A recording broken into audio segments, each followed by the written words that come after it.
The following is a local resident producer's program. The program content is the sole responsibility of the producer and does not necessarily reflect the views or policies of CATV2, Oshkosh Community Media Services, the City of Oshkosh, or Time Warner Cable.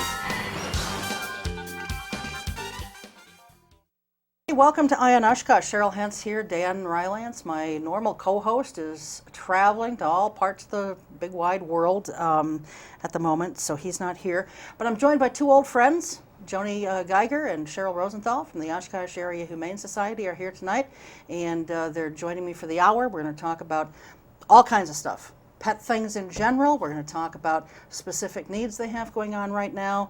You name it, we're going to cover it. So it'll be a good, fun hour.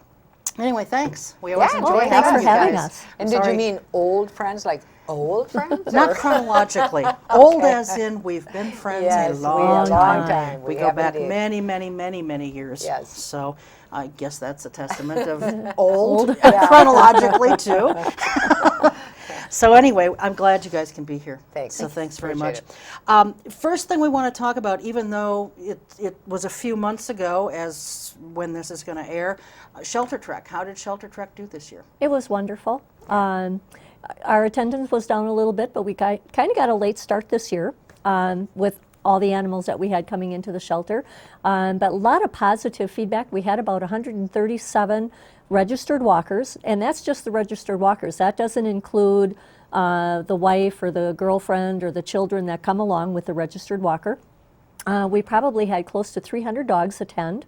We had lots of stuff going on. Great. And we raised about $15,000 and just had a wonderful time at South Park. A lot of people miss Menominee Park because they love the walk through Menominee Park. But South Park is such a beautiful park, and we have the trees, we have the pavilion, we have the restrooms there, we have the little water park. Lots of shade, too. Yeah, and for the dogs, that's really important, the shade. And so it has a lot of perks. And on a couple of the surveys, we had a couple people say we should get the dock dogs out to Shelter Trek. And I'm like, I'm wondering if those same people that want the dock dogs there are going to contribute a little bit to get the dock dogs there, because I don't think we can quite afford that on our budget. But explain what the dock dogs are for someone who doesn't dogs know. are, it's this huge, huge pool of water, and then they have this like ramp that you throw a duck decoy or a toy or whatever, and your dog runs and launches himself as far as he can in this pool of water. And it's a competition as to who can jump the furthest. And I guess the people who do this, it can cost anywhere between about $30 a jump to have your dog jump. Yeah, and it is pretty cool to see. Yeah, and it really is exciting to see. But I just don't know if our animal shelter could afford to have the dock dogs there. We could probably have jumping into a kiddie pool. That doesn't really measure distance. But we do I've have seen those dock dogs though. I've but seen we've them had a lot of animal agility. We've, cool. we have the radar run from the Oshkosh Police Department. We have the clever canines there with their fly ball, and the Oshkosh Kennel Club was there with their agility. We have free photos. We have our basket raffle.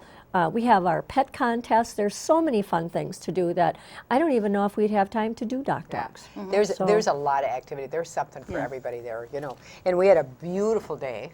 It was just an Yes, it absolute was. gorgeous Perfect, day. perfect, It was just a really, really nice time, and everyone that I spoke to just had great things to say about being at South Park, because I love the new venue. I really do. It's really nice. It's really how it's set up, and all the different things that people can go to, and people really like that. You know, so they're not all clustered together. There's lots of different things to do. Right. So, and we will be making some changes and improvements. Sure. You know, anytime you move to a new location, you got to tweak it a bit. And you know, we're new to this. It's an old neighborhood, and so the walk itself.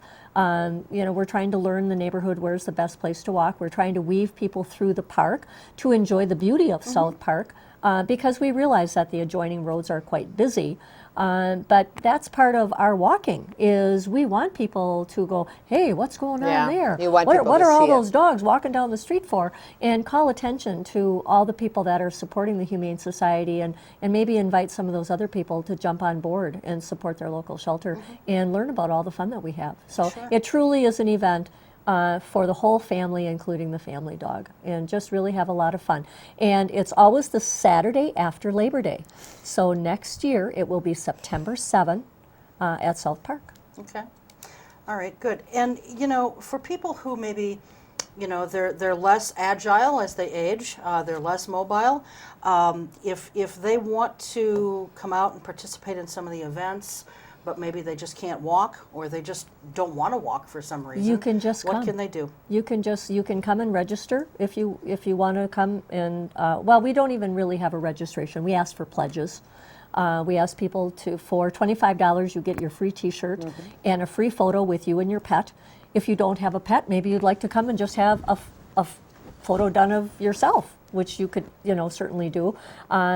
I like the fact that I can't take my dog. I mean, I love going places with my dogs, but when I don't have my dogs with me, I get to pet and snuggle all these really cool other dogs. I mean, we had Great Danes there. We had chocolate-colored Newfoundland.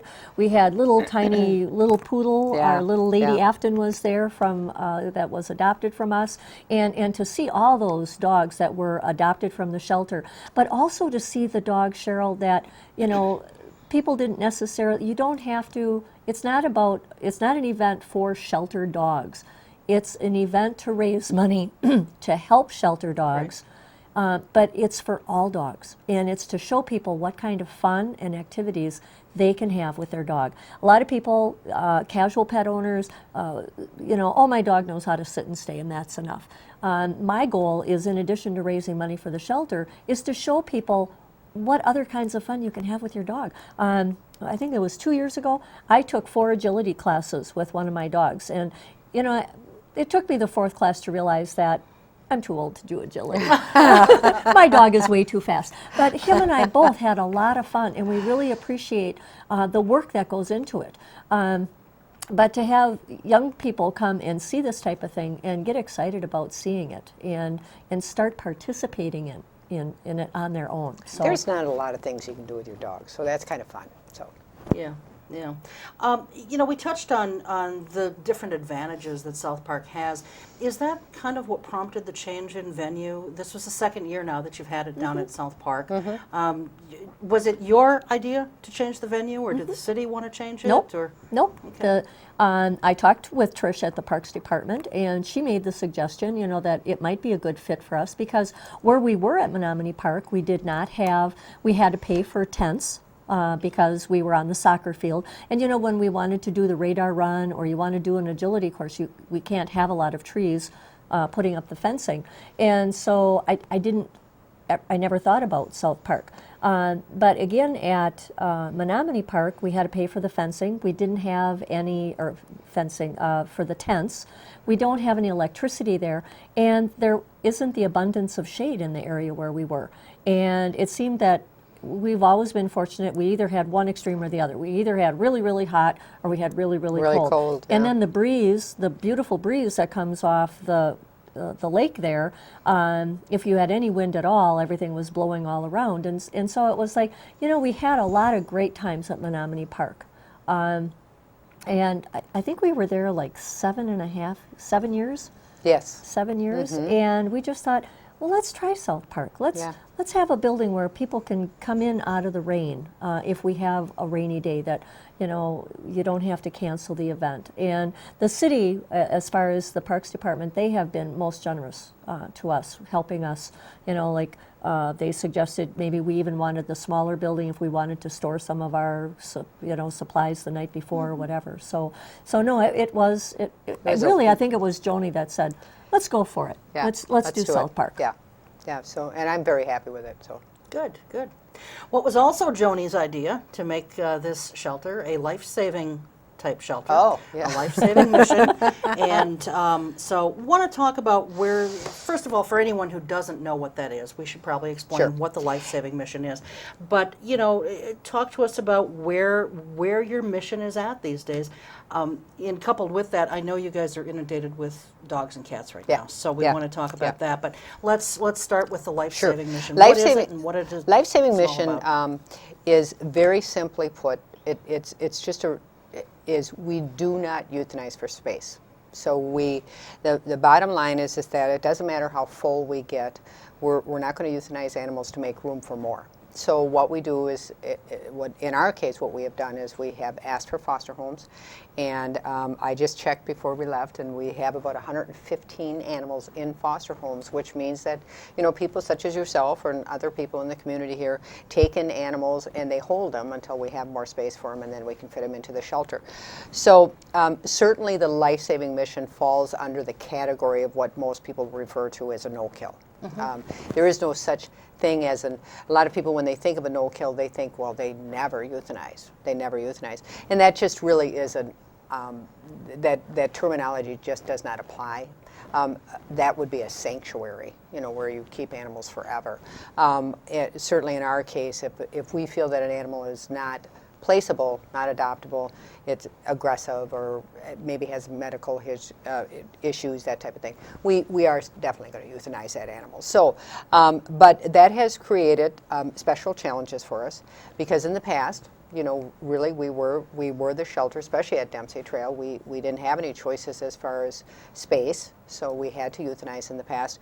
And we just really, it came down to is we just all kind of looked at each other and said, we just don't want to kill healthy animals anymore. It just doesn't seem right, and it isn't. You know, so we made that commitment. I think that was 2009 that we did that. May of 2009. May of 2009, and as I said, with it comes special challenges, because now you've got additional challenges such as financial, because you're treating more animals and holding more animals and caring for more animals. You're paying for more things, more staffing. So that creates some issues, and then it really is about a balance as far as like bringing animals in, taking animals out, those kinds of things. And the honest truth is, I think that since we have gone to life-saving, there are a lot of people out there that can no longer keep their pets, and they've made the decision to bring them to us. So it's kind of increased the numbers again.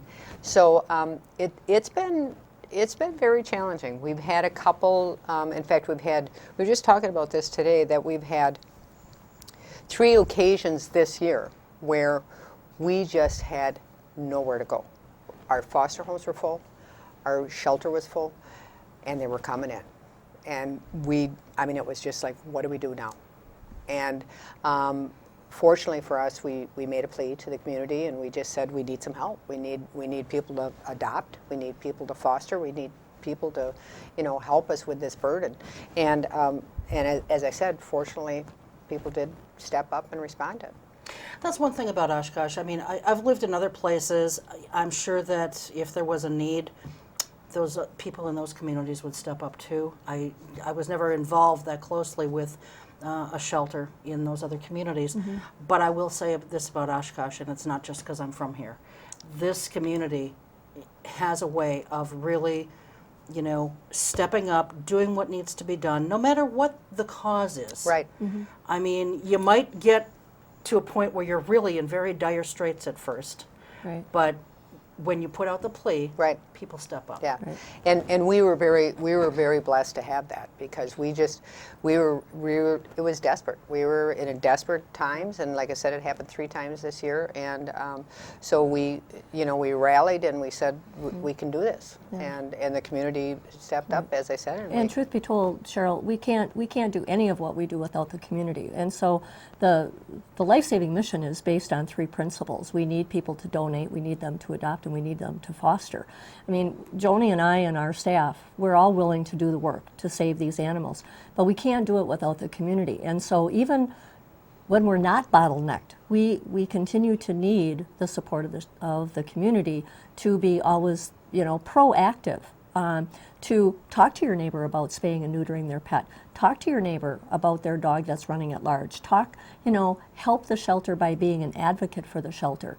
And to do the things that need to be done so that, nothing would make Joni and I happier than if we could, someday you would come to the shelter and you'd say, I'd like to see all that cats and dogs, and we say, we're sorry, we don't have any, because they'd all be adopted. And so it is, it's imperative that they support us, especially during those trying times, but we need their support even when the animals are just trickling in, instead of when there's this entire flood.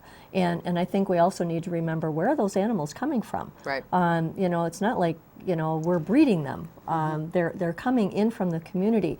And a lot of the animals that are coming in are animals, like Joni said earlier, animals that people can no longer keep. Our economy is still struggling, and people are unemployed, they're losing their homes, they have nowhere to go, and they're trying to do the right thing by bringing their animal to the Humane Society. And we have an obligation then to try to rehome that animal. And so, again, we need people to be thinking about adopting. When they're thinking about adding a pet to their home, think about visiting your local shelter. These are not damaged goods. Right. These are animals that deserve a second chance. Right. I want to talk about this situation of people who are having a tough time financially, having to surrender their animals.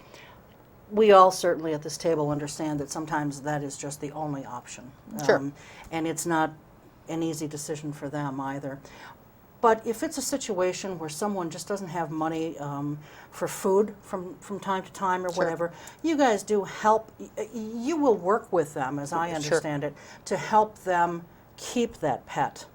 Oh yeah, we've got a little about we've that. got a pantry for cats and we got a pantry for dogs. Right. So if people are in a situation where they just, if it's a matter of, I love my pets, I care about my pets, and they honestly do, and so they got to, they're having a tough time and they financially can't afford a bag of dog food, we're going to help them with that.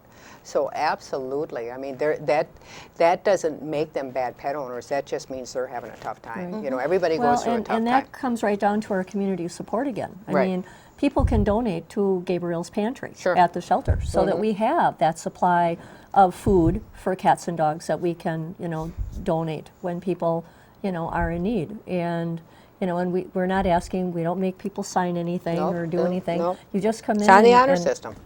Just say, I need a bag of dog food. And we'll ask you what kind of dog you have, or what kind of cat, how many cats do you have, and send you up, because we really don't want your pet. We want them to stay in Well, we their truly homes. don't. We obviously we don't want that animal, and that animal doesn't want to be at the shelter. That animal wants to be with the person who loves them. So and that's a pay it forward kind of thing. So maybe when that person is able to help out, maybe that's the kind of person who's going to say, I remember the shelter. They helped me out. Yeah. I'm going to give them a bag of dog food. Right. You just never know. Yeah. Along those same lines, though, if there are reasons why someone does have to surrender an animal, this is a point that I make, because as you ladies know, I work with a lot of different rescue groups and so forth. And one of the things that I always tell people is, they always want to know, like, how we end up with these animals. And I say, some are strays, some are surrenders, blah, blah, blah. But I always tell them, listen, if people would just be totally honest when they're surrendering an animal. Sure. Because we've all seen it. They give false reasons. Not everybody, but every once in a while, you'll see someone who gives a false reason why they're surrendering that animal. And I remember a dog that she's now passed, but she was a year old when I adopted her. And the family said that the reason they surrendered her was because she was chewing everything. She was chewing the furniture, she was chewing the kids' toys, chewing this, chewing that. And, you know, she was a beautiful dog, and she made a connection with me immediately. Mm-hmm. She had that eye contact, and we bonded immediately. But I was a little reluctant to take on a dog that someone said we gave up because she chewed everything in sight. But I thought, well, if anyone can work with this dog, I can, because I work from home. So I took a chance on her, and you know what? This dog didn't have a chewing problem at all. Never chewed a thing, did it? No. Well, she chewed up one thing. Yeah. And that was it. Mm-hmm. Right. But that's the only, and it wasn't any furniture or anything like that. And maybe it was the circumstances that the dog was living under, you know, because I have a dog, I'm his fourth home. And we're still waiting for the shoe to drop because all three previous owners, a horrible dog, jumps on the furniture, steals food, nips at the kids, you know, just runs away. And we're still waiting for any of these things. Well, he chased the cat once, you know, until I went, and he was like, okay, you don't, you know, so sometimes it is, but you are right, Cheryl, there are people that when they surrender their animal, they either paint such a rosy picture that this is a wonderful dog or cat, and they've never done anything wrong, or they make the animal sound really, really terrible. And if we could just find the happy medium there, because it really does help us to have a history of that animal. Well, it helps you better place the dog Sure. or the cat. Sure. And after all, that's what they want, and because that's why they're bringing it. And isn't it nice that you were forewarned that this dog in that home had a chewing problem? I'm not even so sure that she did. Yeah. But you know, you were... I was you on know, guard about it. You were on guard, you know, where... You know, it could have been the other way around. Oh, she's never chewed a thing. And you get her home and she chews everything. The number one reason that we come across for people surrendering animals is moving. I mean, it's the number one reason, but it's the number one reason in the nation as far as shelters go, is because people are moving. And of course, that's, you know, and you just don't know. I mean, we well, and that's why we ask the questions that we do, because we find that moving is the first reason. And then as we ask the questions on the surrender form, we're finding that moving is the first reason. But then the dog isn't exactly house trained. Right. And, well, he does bark at, you know, a lot. Or he isn't really good with the kids. Or he's really not getting along with the other dog. Or there's some other things. And again, Cheryl, we understand people just don't wake up in the morning and say, well, I'm going to get rid of the dog today. Right. What happens is the dog chews up something or has an accident in the house, and the owner goes, I'm getting rid of this dog. And they clean up the mess, and the dog comes over and licks their face, and all is forgiven. And so then nothing happens. And maybe another week or two goes by, and another incident happens. And, I'm getting rid of the dog.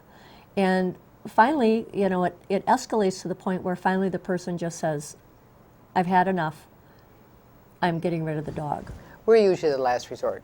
And you know, speaking to that, people need to start realizing that your local Humane Society, at least the one here in Oshkosh, is a resource center. That when you're having these issues or instances of unlikable behavior happening in your home, we're a resource that you can call and say, listen, my dog is doing this and it's driving me crazy, and if he keeps doing it, I'm going to have to get rid of him.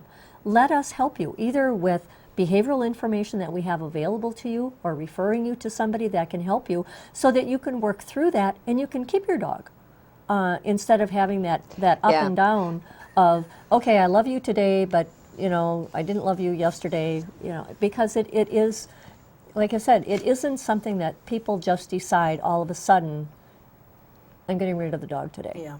So, you know, and that's a really good point that you raised about you guys being a resource.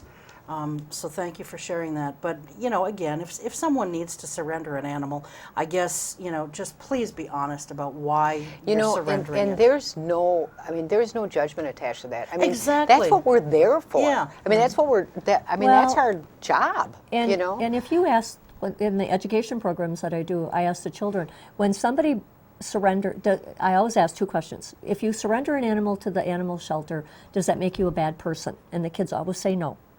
And I go, well, why why, what is that person trying to do?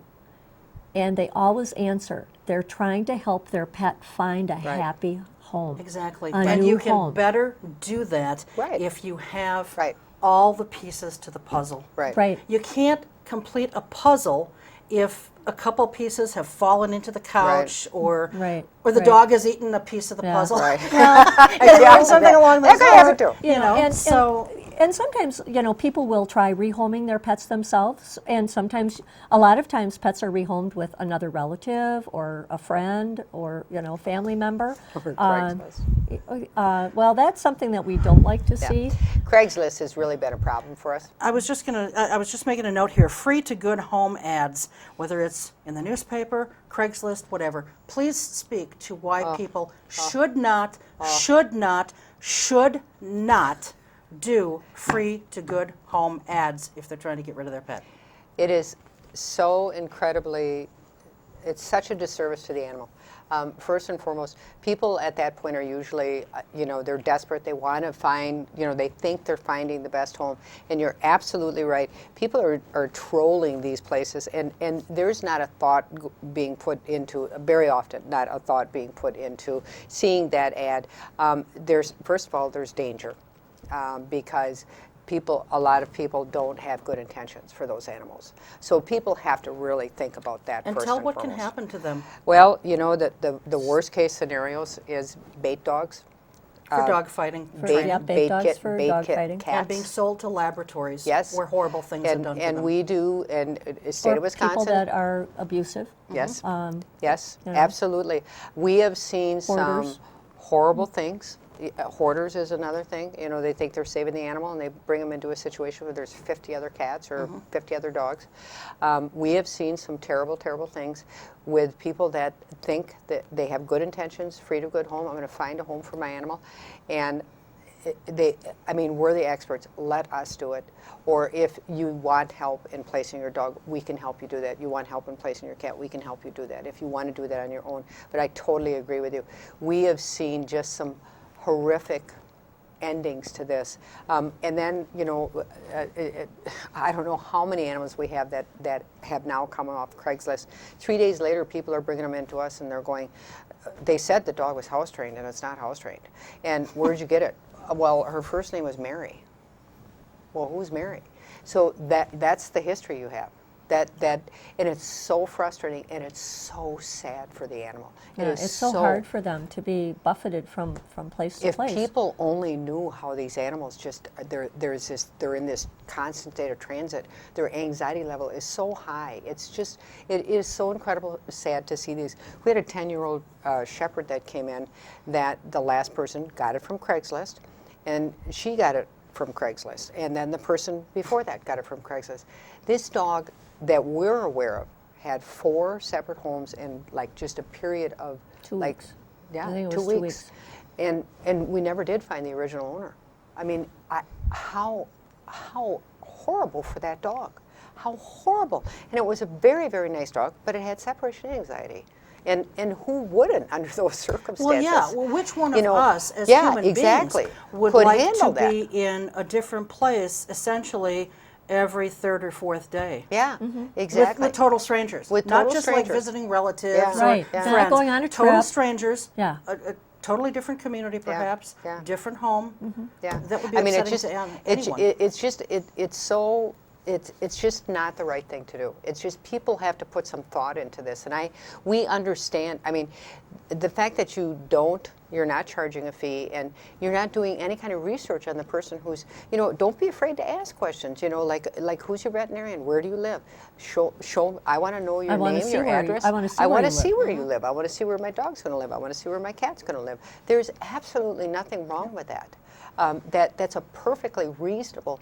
I mean, you're handing over a living, breathing thing that you care about. Of course, you should be asking those questions. Yeah, yeah, I agree. And I want to talk a little bit later on about the questions that you guys ask Sure. when you're adopting out. But let me take a look here. Okay, so specific numbers, and I know that this show is going to air a little bit later from when we're actually taping it, but talk to us a little bit about the numbers of animals that you have as of this date. As of this date, we have approximately 303 cats, 49 dogs. Our building is actually the comfort zone for what we can hold actually in our building is probably about between 150, 160 cats and right around 32 dogs. So now, granted, many of those are in foster care, but we're still over capacity right now. We're really, really at a critical time again, and so I'm going to ask people to, you know, when they see this show, we're still going to need adopters, foster homes, those kinds of things. So we really are at capacity almost all the time now. We used to, years ago, we used to have a slower time, but we may see the numbers drop a little bit, but we don't see where we're really just breathing easy anymore. So it's really been difficult, and I'm not going to lie, it really has been difficult. And it's been very challenging because we're looking at, there isn't any one answer, there are several answers to this challenge, and adoption is one, foster care is another. Promoting these animals, you know, when you are very restrictive in your budget and you don't have a lot of media, you don't have a lot of advertising dollars, you're not able to do those kinds of things. You know, you're just trying to get the word out any way you can. Obviously, Facebook has been Facebook has been very, good to very us. good to us. Our website, you know, because it's a social media type of population that we have now. So it's always challenging. Every day is a little bit different. And we never know what's coming in. No, I we mean, don't. you can have nothing scheduled, and all of a sudden you've got 5 cats coming in. Yeah. Unexpected. Yeah. You know. And cats really are I would say really is our biggest challenge, because we have 4 times as many cats as we do dogs because they breed faster. People I don't think they They're look less at likely yeah, to spay and neuter. to spay and neuter cats, and they don't see the impact of all these kittens that have kittens that have kittens. Right. Well, and just to interject here, I've heard, you know, people will say to me, "Well, my cat had a litter of kittens, and I found homes for all my Right. kittens." But what they drives didn't me do, crazy. but Yeah, what me they too. didn't do is they didn't make sure that those kittens were spayed and neutered before they went out. So those kittens are having kittens, and But those good homes, and thankfully they found good homes for them. But had they spayed or neutered their cat in the first place, they wouldn't have had that litter of kittens to have to find good homes Right. for. Well- and those good homes took away homes from other That's animals. from absolutely the right. animals That- that yeah. you guys had. And what is their definition of a good home? Yeah. Right. You know, where are those animals in 6 months? You know, because a lot of times we get cats in that have not been spayed or neutered when they're about 6 or 7 months old, because, oh my goodness, I can't afford to have them spayed or neutered, and they're spraying in the house, spraying or in the they're house, you know, or they're the- trying to yeah. get outside, or Right. they've got other cats coming around the house, or whatever the problem is. And so it's, you know, people have to think a little bit further. Well, and we should mention too that we are a drop-off for the Spay Me program, which we host once a month, and basically people can sign up, and for and this is for a lower income, and people who want to have their animals spayed or neutered, their cat or dog, and they can sign up right at the shelter, and then what they would do is 1 week at a month they drop the cat or dog on a Friday night. It gets transported down to a low-cost clinic down in Madison. They spay and neuter the animal, vaccinate, they'll give them pain meds, whatever people choose to sign up for. It comes back on Saturday, and people can come and pick them up. So it is affordable for people that really want to do it. It's because that's the key. We all know that. We're all in the business of animal welfare and advocacy, and we know that spaying and neutering is the key. Killing them isn't the key. Right. Spaying and neutering them is the key. And if we did it, we wouldn't have these sheer volume numbers. You Yeah. know? Well, and it's a healthy choice to make for your pet. Spayed and neutered pets live longer, healthier lives. There's less chances of cancer, Sure. less, chances of them getting into fights or roaming away from home. So it's an investment. I call it an investment in your pet. It is, absolutely. Because they're going to live a longer, healthier life. And I don't know about you, but I want my pets to live as long as possible. Sure. Yeah. Well, it just drives me crazy when people say, well, aren't you at least going to, you should at least, not even aren't you going to, but, well, some say aren't you going to, but many just come along and say, you should at least let that dog have 1 litter.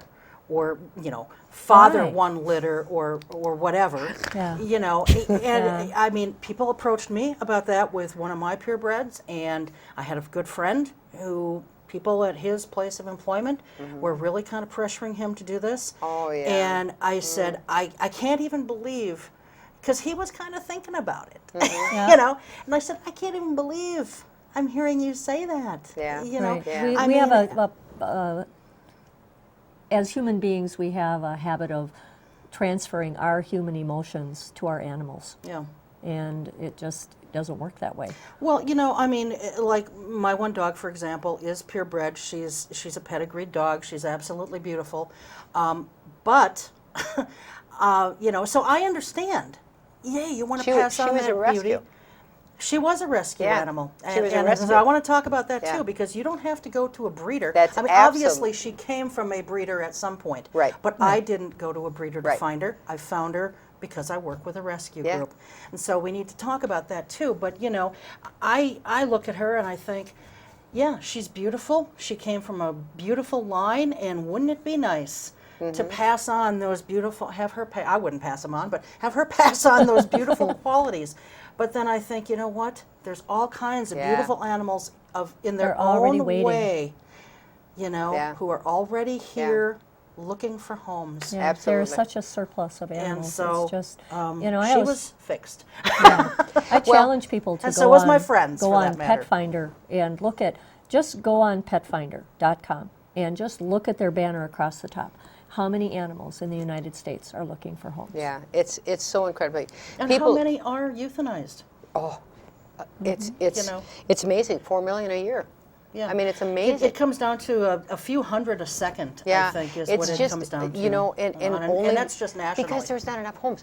But the truth of the matter is that if people, and this is from national statistics, if people that are out there looking for the animals, and you said it yourself, they're out there looking for animals, they want to adopt animals, or they want to buy animals, or they want to get them. If they would go to shelters and they would adopt those 4 million animals, nobody would be euthanized. Nobody would be euthanized.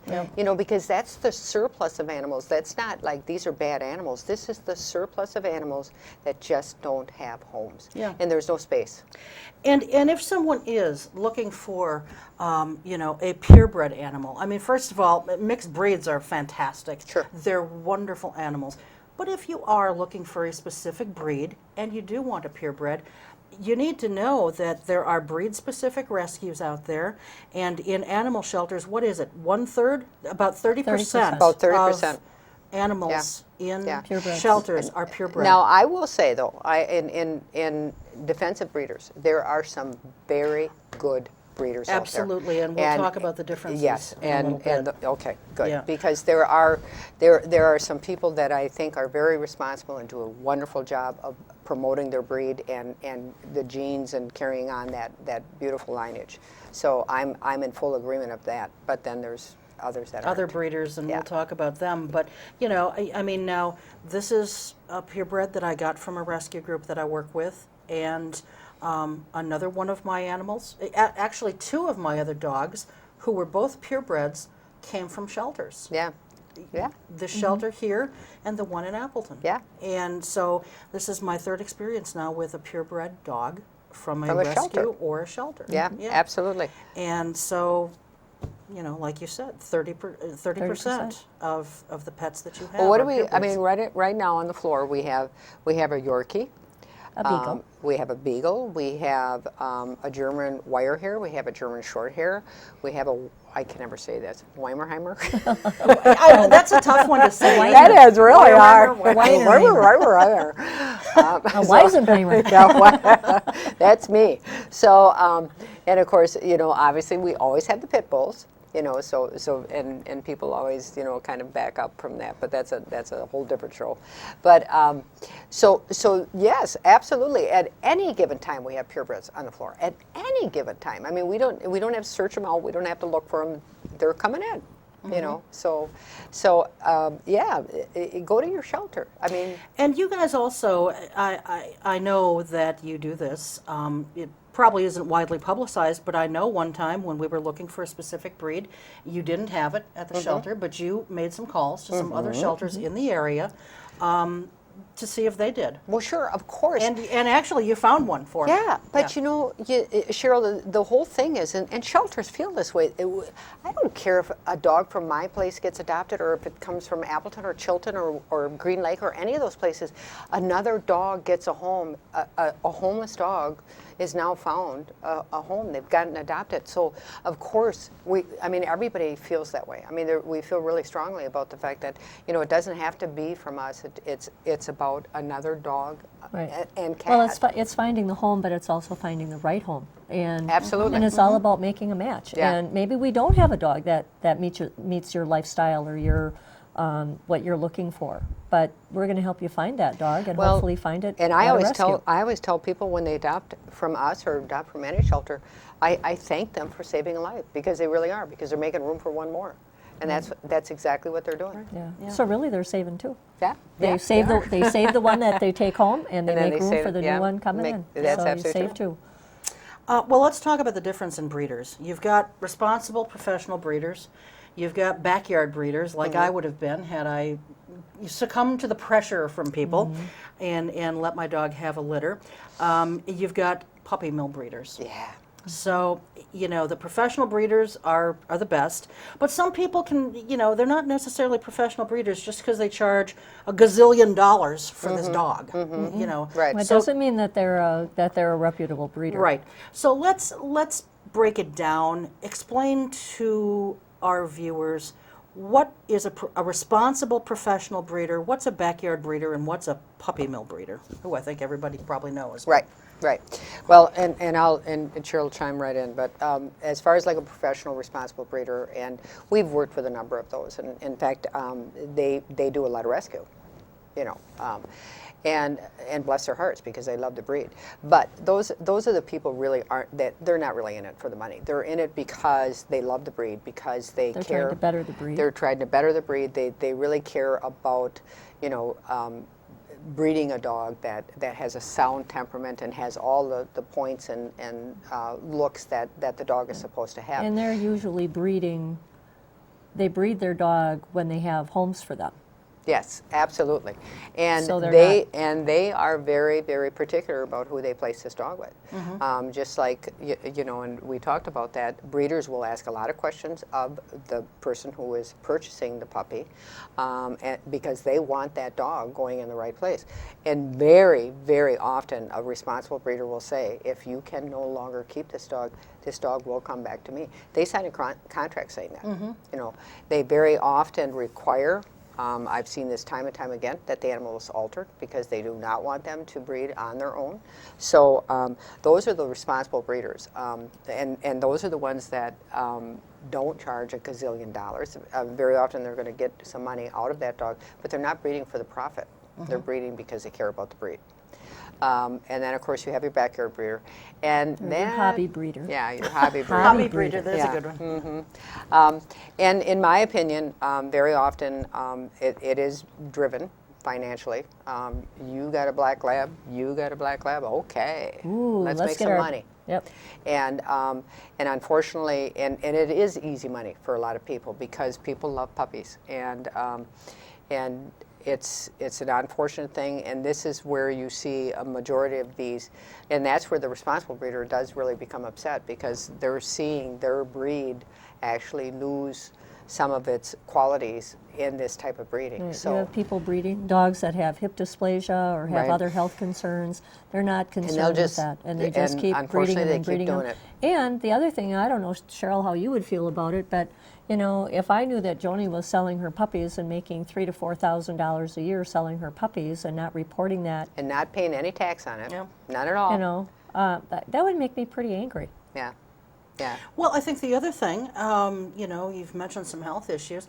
Responsible breeders, professional breeders, will, I don't know if the right word is guarantee or warranty, but they will warranty their product. Sure. You know, which is the They pet. guarantee the hips. And if there's an issue with, you know, sight, hearing, hips, what have you, you know, within a certain period of time, you're going to be able to return that puppy and get your money back, or whatever the arrangement is. But with hobby breeders or backyard breeders, that's not going to happen. Never. Nope, Or with it's your dog. irresponsible breeders, it's not going to happen. You know, Yeah. it's like, oh, well, buyer beware. Yeah, You know. it's and it's really, and of course there is a new law. There's a new that came out for anybody who sells more than 50 dogs a year now. The state of Wisconsin recognizes that things were really getting out of control here, and there were a lot of people that were, you know, profiting off the welfare of these animals. And so the state of Wisconsin, thank heavens, because it did address the puppy mill situations that we deal with on a regular basis, does require that they are licensed and inspected once a year. And so if you breed more than 50 dogs a year, you have to have that done. And you know, and you have to meet certain requirements. You can't, I mean, the dog has to have a certain amount of room and space. They've got to be exercised. They've got to be vaccinated properly. Any dog that is purchased has to have a CVI, which is a certified veterinarian inspection, within 30 days of being purchased. So there is things in place now that the people who are purchasing an animal can now ask questions about, and to prevent them from getting into some of those situations where they're not purchasing a healthy animal. Okay, good. And of course, we all know about puppy mills. Yeah. And you know, unfortunately, you know, even though there's been a lot of legislation, not just in this state, but across the nation to Right. try and cut down on this, it's not enough. Well, and people still think there are some breeders that, you know, people go to their house and oh, they've got poodles and they've got beagles and they've got schnoodles and they think that that's a reputable breeder. And I'm like, Because they're not in a barn. right. So it's ding, ding, ding, ding, ding, puppy mill, you know, and so those are other things that people need to be aware of. Think about where those, you know, can I see mom and dad? Oh, no, they're not here. You know, those are all little red Right, flags. right. you A lot of know. people, when they think of puppy mill breeders, they think of the big farms. They think of the big, you know, I got this, you know, I got 100 dogs in the back here. But there, I mean, you can have, exactly, that's a puppy mill. What she just described is a puppy mill. They've got like 3 bedrooms in the back, and they're all in crates, and they're all, and this is all they do is they pop these animals out like all the time. They got all these different breeds, and of course then they showcase the puppies. Nobody gets to see the parents. Okay, and you know, and it's supply and demand until people recognize what they're doing. I mean, how they're adding to the population because they're purchasing these animals, and as long as they continue to do that, I guarantee you the suffering is going to happen in those Right. 3 back bedrooms. Right, and that's one of the things that's very difficult for people, because you go there and you maybe get a peek of that back bedroom, and you go, oh my gosh, I have to save this puppy. And so you're doing exactly what the breeder wants you to do, or what that person wants you to do, hand you over the green, you know, you're handing over the green money. Right. And really what people should be doing is leaving and Calling.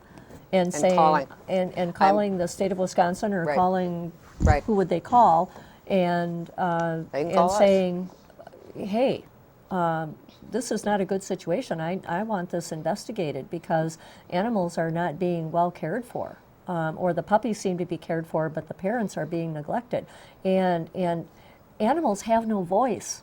And Joni and I can stand on the roof and yell and scream all we want, but we need everybody else to stand up and yell and scream with Right. us. Right. That's why I've always enjoyed doing programs like this with you guys, because it's about awareness. I It think is. just a lot of people, you know, they just simply aren't aware. And Right. until they hear some of these things, you know, a light doesn't go on until they or hear it. you get Right. so used to it. I remember years ago,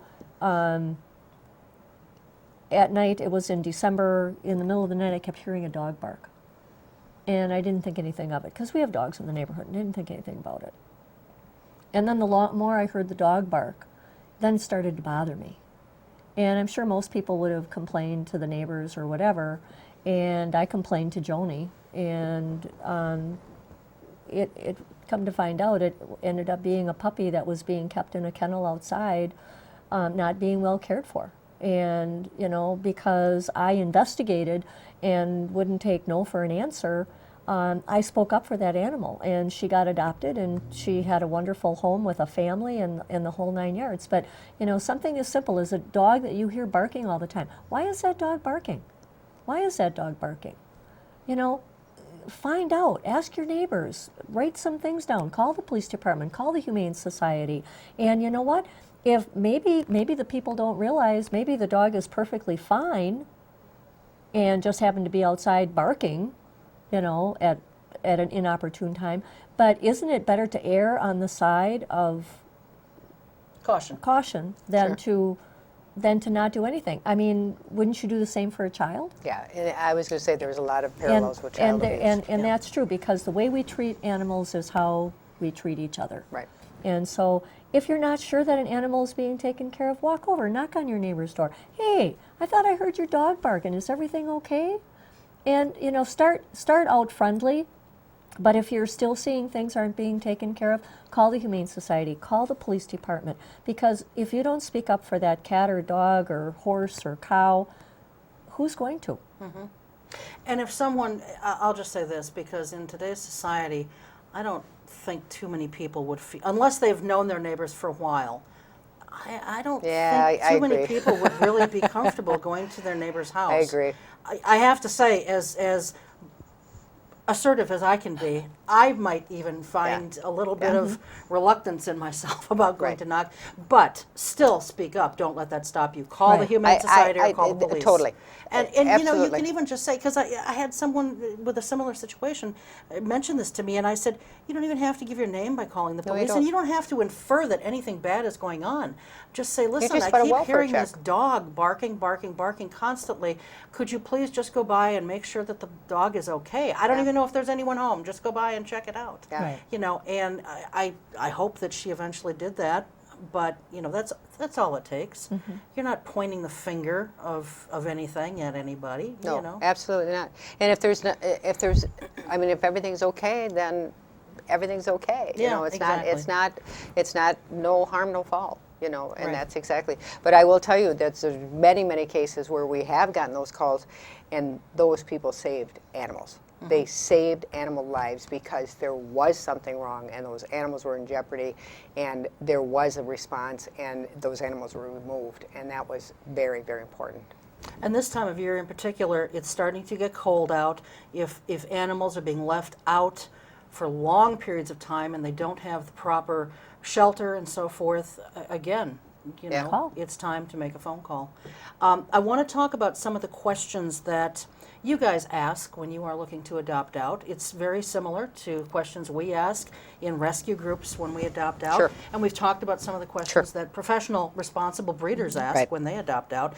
So, but for some reason, I think shelters tend to get a little bit of a bad rap.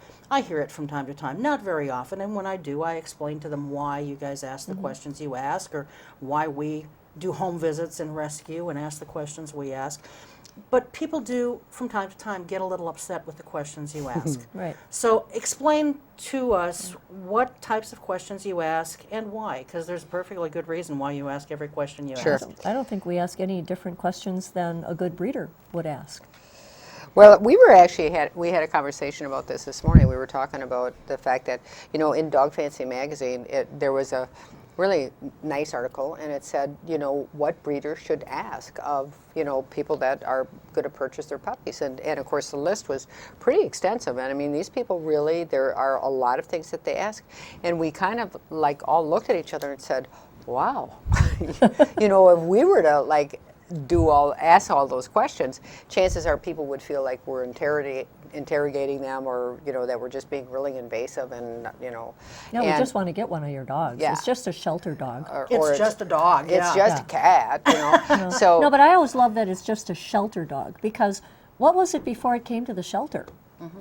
So we kind of talked about that a little bit, and we recognize that, obviously, that, you know, shelters have to make things as easy as they possibly can for people, because you're working with a huge amount of public people, but it really is kind of a double standard. It truly is, because there's a lot of value put in that dog that person is breeding, and we put a lot of value in our shelter dogs and our shelter cats. We invest a lot into the animals that come to us. So you know, we feel that, you know, it should be okay, because this is a lifetime commitment. I mean, we're asking someone to take on 10, 12, 15 years of a animal's life, you know. So so sometimes people can get a little bit up in arms if we ask them questions like, do you have, a place for the animal to sleep, and do you Is have your dog, where will the dog sleep at night?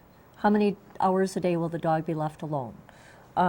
Does your dog need to be good with children? Does your dog need to be good with other dogs? Does your dog need to be good with cats? How much do you expect to spend on veterinary care for your dog in a year? Are you planning on crate training? How do you rate yourself as a trainer? Fair, moderate, expert? Are you willing to do any professional training? Those are just logical questions that I would ask somebody. That's what I would ask somebody if they were going to dog sit for my dog. Yeah.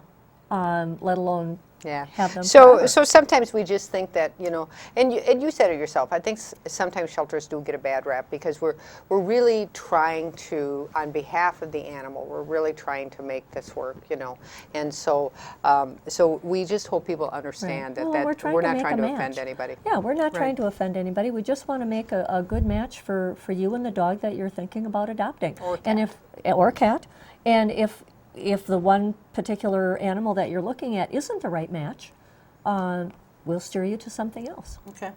We're almost out of time. A couple points I want to make real quick, and then I want to give a very brief rundown of some general holiday safety tips for animals because the holidays are approaching. Number one, if you're a landlord and you accept pets, please contact the Oshkosh Area Humane Society because they quite frequently will refer people to landlords who need pets or who have pets and need a place that will allow pets. Thanks for doing that. Sure. Yeah. Microchipping. I don't know if you guys do We can do microchipping it. there, but microchipping is just one more ticket for your animal to find its way back home if it happens to get lost. It doesn't cost much. It's painless. And it's just a good thing to do. So talk to the shelter, talk to your vet about microchipping. Okay, the holidays. Oh, and also, by the way, your article recently on you in the paper was just outstanding. And thank you for all your years of work with animals and for starting the shelter and for all your years working with pets too. And so now, before we wrap up, real quickly, what general things can people do to keep their pets safe during the upcoming holiday seasons of My education coordinator. There we go. Oh, heaven forbid, real quickly, I'm because on the spot. we're like 45 seconds. Make sure that candy is kept out of reach, chocolates especially, because they are poisonous to dogs and cats. Tinsel, be very careful with tinsel and ribbon. Cats have little barbs on their tongue. They can swallow it and it gets ingested. If you get up one morning and you find tinsel or ribbon coming out of both ends of your pet, do not pull, do not tug. Leave it alone. Call the vet immediately because if you tug either way, it can cut their intestines. So ribbon and those things, make sure, put them away. Packages, ribbon isn't even allowed at my house anymore. Keeping pets safe inside if you're having a lot of company, maybe creating a safe room for them while company is arriving and or while company is leaving. Christmas tree water, make sure that pets are not able to drink that water. A lot of times we put chemicals and things in that water. Treat electrical cords with dish soap.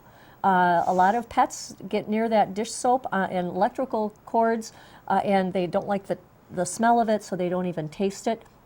The nice thing about dish soap is it isn't going to really stain or ruin anything, but it will, keep your pets away from those things. And do not give pets as gifts.